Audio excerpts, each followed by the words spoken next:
So this is the MTA electric bus, the one that has the USB ports inside. And of course, MTA kept New York City moving at the height of the pandemic. Of course, you know that ridership plummeted to 90%. They lost so many people, but they're here on the bus this morning, and they are so happy to be part of this parade.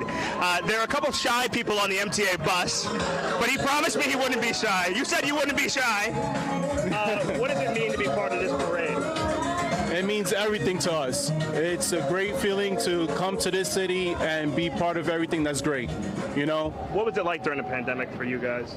It was the toughest thing ever. I mean, just coming here during this pandemic, it was hard for everybody.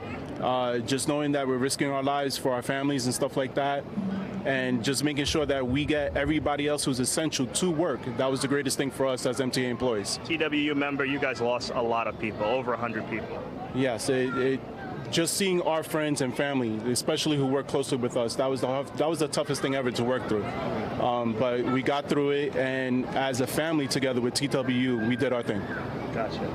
So this is the MTA bus. They're going to be part of the route. We're going to talk to more people on that bus in a moment. But having grown up in New York, you come to a parade, right, and you see people you know. This is my high school nurse, who is a school nurse at this school. School was closed, of course, but she gave of her time. You work with health and hospitals. Alyssa Levine, everybody. You work with health and hospitals.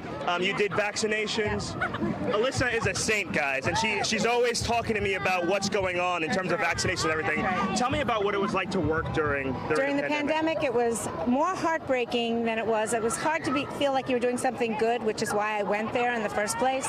And then when I realized that I was kind of helping, you know, it felt better. But once I started giving vaccines, that was the magic. What were you doing at the beginning of the pandemic? Well, I started out working in the rec centers where the essential workers were sending their kids. And then 2 weeks later, I went right into the hospital.